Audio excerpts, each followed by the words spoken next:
कुल मिलाकर अगर बात की जाए तो पाँचों प्रमंडल से आएंगे। जिलों की बात कही जाए तो 2-4-5 जिले छोड़कर लगभग 20-21 जिलों से साथी आएंगे। बलियापुर को इसलिए चयन किया गया कि वो विनोद बाबू की माटी है, उनकी विचारधारा वहाँ कण-कण में, रग-रग में विराजमान है। पार्टी के लोग वही आएंगे जो अपनी पार्टी से नाराज़ चल रहे हैं या फिर जिनको लगता है कि उनके जो पार्टी हैं वो इस राज्य के हितार्थ के लिए कार्य नहीं कर पा रहे। अगर आप पार्टी को घोषणा करते हैं तो मुझे लगता है बहुत सारी अड़चनें सामने आएंगी, तो इसीलिए हम लोग चाहेंगे कि जो पार्टी का जो विषय है उस पर अंदर अंदर काम किया जाए। क्योंकि नमस्कार, जोहार, जय झारखंड, जोहार झारखंड। भाषा हो, खतियान हो या लड़ाई हो नियोजन नीति का, हर आंदोलन में इनका भूमिका बहुत ही जोरों शोरों के साथ रहा है। उसके बाद जहाँ कहीं भी आंदोलन हो, हर आंदोलन में नेता और मंत्रियों से भी ज़्यादा भीड़ इनके सभाओं में होती है। तो आज मेरे सामने मौजूद है टाइगर जयराम महतो। तो आइए इनसे कुछ 18 तारीख को जो महाधिवेशन होने वाला है इनसे कुछ बातें करते हैं। सबसे पहले तो जोहार दादा आपको। जोहार, आपका भी स्वागत। दादा, 18 तारीख को महाधिवेशन करने वाले हैं आप, तो किन मुद्दों को लेकर बातें की जाएगी उसमें? और देखिए, पिछले 1.5 साल से हम लोग कंटिन्यू आंदोलन किए, कभी भाषा को लेकर, कभी खतियान को लेकर, कभी 60-40 नियोजन नीति के विरोध में, तो कहीं विस्थापन को लेकर, तो कहीं कोयला खदानों में। कुल मिलाकर तमाम मुद्दों के साथ हम लोग आंदोलन किए हैं और हम लोग भी मानते हैं कि अगर एक आंदोलनकारी को आंदोलन करना ही बेहतर हो, ऐसा हम लोग भी सोचते हैं, मानते हैं। लेकिन एक मानना हमारा ये भी है कि यदि आंदोलनकारी सिर्फ आंदोलन करके छोड़ दे और फिर सत्ता ऐसे लोगों को हाथों में हस्तांतरित हो जाए जो लोग केवल सुख भोगने के उद्देश्य से सत्ता में काबिज हुए हैं, तो फिर हमें लगता है कि आंदोलन का उद्देश्य साकार नहीं होता। तो यदि आंदोलनकारी जिनमें निष्ठा भाव है, जो समर्पित भाव से आंदोलन करते हैं, मेरे ख्याल से उन्हें पॉलिटिकल रिफॉर्म की ओर बढ़ना चाहिए। इसीलिए हम लोग अधिवेशन पर इस बात पर चर्चा करेंगे, क्या हमें आंदोलन करते ही रहना चाहिए या फिर हमें 2024 जो सामने है उस पर जाके जो भीड़ हमारे सामने एकत्रित हुए उसे वोट में तब्दील करना चाहिए, ताकि वास्तव में जो भी पॉलिटिकल पार्टियां हैं उनको एक मैसेज जाए कि हम लोग केवल भीड़ एकत्रित करने नहीं जानते, उसे वोट में तब्दील करने जानते हैं। तो इन सारी तमाम बिंदु, तमाम पहलू हैं जिन पर चर्चा परिचर्चा होगी। तो मैंने कुल मिलाकर उस दिन ये चर्चाएं होंगी कि क्या हम लोग आंदोलन करते ही रहे, आजीवन आंदोलन ही करें तमाम मुद्दों के साथ, या फिर उन आंदोलन को शांत करने के लिए हमें सदन के भीतर जाना चाहिए, जहाँ से नीति नियम बनकर सामने आते हैं, जहाँ से आंदोलन को हस्तक्षेप करके समाप्त किया जा सकता है। तो उन तमाम बिंदुओं पर एक नया संकल्प क्या हो, विकल्प क्या हो, इन सब चीज़ों के साथ उस दिन बातचीत होगी, वार्तालाप होगी। पूरे राज्य भर से जो यूथ आएंगे, जो डेलीगेटिंग टीम आएंगे, जो बुद्धिजीवी वर्ग आएंगे, वे अपने हमारे सामने इस बातों को रखेंगे कि हमें आगे क्या रणनीति के साथ चलना है। इस महाधिवेशन में दादा कहाँ से लोग और किन किन पार्टी के लोग आ सकते हैं? देखिए, सबसे पहली बात, पार्टी के लोग वही आएंगे जो अपनी पार्टी से नाराज़ चल रहे हैं या फिर जिनको लगता है कि उनके जो पार्टी हैं वो इस राज्य के हितार्थ के लिए कार्य नहीं कर पा रही है। कुल मिलाकर अगर बात की जाए तो पाँचों प्रमंडल से आएंगे। जिलों की बात कही जाए तो 2-4-5 जिले छोड़कर लगभग 20-21 जिलों से साथी आएंगे और मैंने कुल मिलाकर एक बेहतर अधिवेशन होने की पूरी संभावना है। हालांकि इस बात को हम लोग भी स्वीकारते हैं कि हम लोग कोई राजनीतिक दल से संबंध नहीं है, ना हम लोग सभी नए नए लड़के हैं, नौसिखिया हैं, नया नया सीख रहे हैं। हमारे पास कोई फंडिंग नहीं, हमारे पास कोई बैकग्राउंड नहीं, ना हमारे कोई ऐसा सोर्स है। लेकिन उसके बावजूद युवा का उल्टा होता है वायु यानी हवा। तो हवाओं की भांति युवाओं को उड़ना आता है और जितनी ताकत हवा में होती है उतना फिलहाल किसी में नहीं होता। क्या इस महाअधिवेशन के जरिए पार्टी की घोषणा किया जाएगा?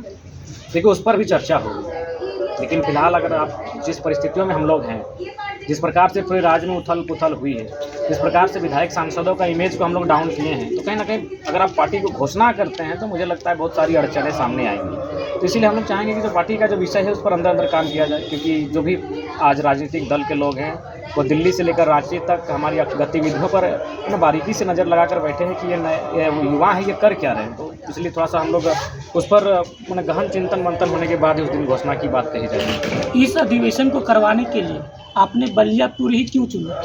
हाँ, देखिए, हम लोग एक्चुअली चुन रहे थे एक प्लेस, धर्मो हम लोग सजेस्ट किया, सबका ओपिनियन था। क्योंकि हमारा जो अभी समिति का गढ़ है वो मांडू क्षेत्र में है, बिशुनगढ़ में, हजारीबाग का हिस्सा है, गिरिडीह बगोदर है और उधर आपका जनसंख्या धनबाद बोकारो के इर्द गिर्द है। यानी उसके हिसाब से बेरमो और बोकारो का क्षेत्र हम लोग का मेन पॉइंट बन रहा था। लेकिन बलियापुर को इसलिए चयन किया गया कि वो विनोद बाबू की माटी है, उनकी विचारधारा वहाँ कण-कण में, रग-रग में विराजमान है और उनकी विचारधारा की आवश्यकता आज भी हमारे समाज को है, हमारे राज्य को है।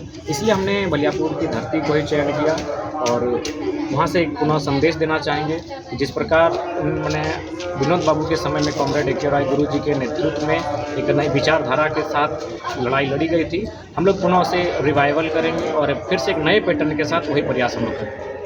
इस आंदोलन को करवाने में आप करवा रहे हैं, पर्सनल आप करवा रहे हैं या फिर पूरा जेबी केसेस की टीम करवा रही है? देखिए, तो मैंने पूरी टीम का कार्यक्रम है, पूरी टीम का अधिवेशन है, व्यक्ति की सोच से नहीं, एक विचारधारा का आंदोलन है। और हालांकि ये तो स्वाभाविक है, ये दुनिया की रीत है, कोई भी आंदोलन हो या फुटबॉल का मैदान हो या क्रिकेट का मैच हो, कैप्टन को श्रेय जाता है, गोल कोई करे लेकिन ट्रॉफी कैप्टन के हाथों में जाती है। तो ठीक उसी प्रकार से अगर किसी को प्रेजेंट किया जा सकता है, लेकिन कुल मिलाकर ये टीम वर्क है और टीम वर्क पे ही हम लोग यकीन करते हैं, टीम वर्क के दम पर ही यहाँ तक आए। इस आंदोलन को करवाने में फंडिंग कहाँ से हो रही है? कहीं से नहीं हो रही है, क्योंकि आप देखे होंगे, हम लोग सोशल मीडिया में अपील भी किए हैं और जिस दिन मीडिया के सामने रखेंगे तो हम लोग अपना फ़ोन पे डाल देंगे। अभी देखिए, 1 रुपया से 2 रुपया, 10 रुपया, 11 रुपया, 100 रुपया, 50 रुपया, सब मैंने भावना से जुड़े हुए हैं। बहुत सारे, ऐसा बात नहीं, बहुत सारे कॉर्पोरेट्स ने संपर्क किया, बहुत सारे उद्योगपतियों ने संपर्क किया कि कुछ चाहिए कि हम लोग नहीं, अगर आप लोग देंगे तो हमें और जो पुराने पैटर्न के लीडर उनमें फ़र्क क्या रहेगा? फिर तो हमें आपके अनुसार चलना पड़ेगा। फिर तो जब भी कोई आंदोलन होगा तो कंपनी का जब भी मामला आएगा तो चुप रहना होगा। जिस प्रकार अभी देखिए, वेदांता का मामला आता है तो विधायक सांसद चुप हो जाते हैं, डालमिया का मामला आता है तो चुप हो जाते हैं, अभी डीवीसी सामने है वहाँ भी मामला आता है तो विधायक सांसद चुप हो जाते हैं। तो हम लोग भी अगर उसी प्रकार कॉर्पोरेट के सहारे अगर आंदोलन करेंगे तो फिर कोई फ़ायदा नहीं होगा, फिर हम लोग कहीं ना कहीं दबाव में आ जाएंगे। तो इसलिए हम लोग जनता को ओपन छोड़ दिए हैं कि हम लोग को खर्च लगेगा तो मोटा मोटी जनता सहयोग कर रही है, 1 रुपया से लेके मैंने 1000 रुपये तक लोग सहयोग कर रहे हैं। तो इसमें फंडिंग का कोई विषय नहीं है, ओपन है, खुला है। और अगर मीडिया कुछ दिन लगेगा, हम लोग 1 बाय 1 आपका जो स्क्रीन का स्क्रॉल करते हुए दिखा देंगे कि कौन कहाँ से दिया है। और विशेषकर जहाँ तक अभी बात की जाए सहयोग की, तो हमको लगता है विदेशों से बहुत ज़्यादा सहयोग आया है।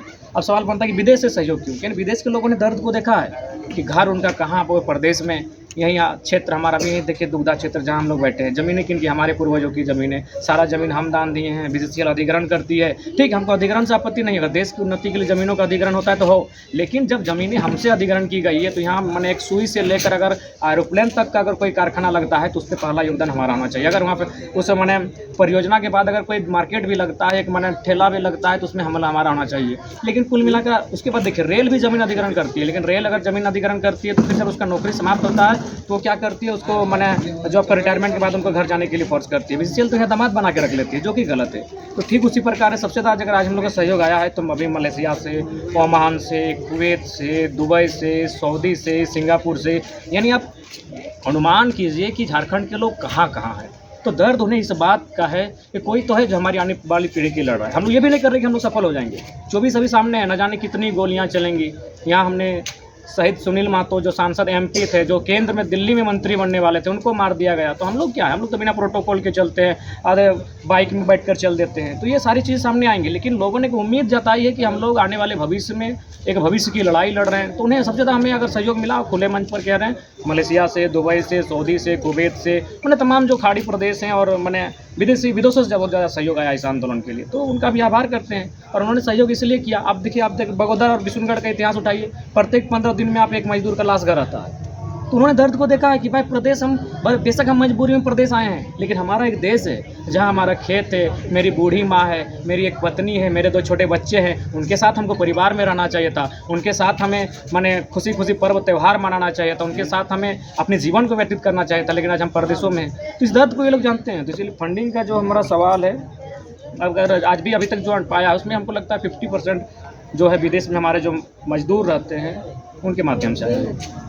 दादा, इस महाअधिवेशन के जरिए अगर आप पार्टी की घोषणा करते हैं तो जयराम महतो किस जगह से अपनी राजनीतिक करियर की शुरुआत करना चाहेंगे? देखिए, उस दिन तो हम पूरे राज्य में प्रभात खबर का जो मैंने पहले पेज में हमारा इंटरव्यू छपा था, उसमें भी हमने स्पष्ट कहा कि हम लोग थोपा हुआ लीडर नहीं बनेंगे। इससे पहले क्या था कि नेताजी जाते थे चुनाव में, नॉमिनेशन कराते थे, उनको चुनाव चिन्ह मिलता था और गांव में आके सबको हाथ जोड़ के कि मेरा चुनाव चिन्ह वोट दीजिए। नहीं, जरा मैं तो घर में सूत के रहेगा। अगर जनता को लगता है कि हम वास्तव में उनका नेतृत्व करने के साहस है तो घर में जाके हमें उठा के लाएंगे और बोलेंगे चलो हम नॉमिनेशन फॉर्म भर देते हैं। हम थोपा हुआ लीडर बनने के लिए नहीं आए हैं, हम एक मैंने जनमानस का लीडर बनने आए हैं जो जनता स्वीकार करेगी और जहाँ से स्वीकार करेगी। जब लीडर बनने के लिए आए हैं तो एक बांधा हुआ सीट से क्यों लड़ेंगे? ओपन लड़ेंगे, जहाँ से जनता की इच्छा होगी हम वहाँ से लड़ेंगे।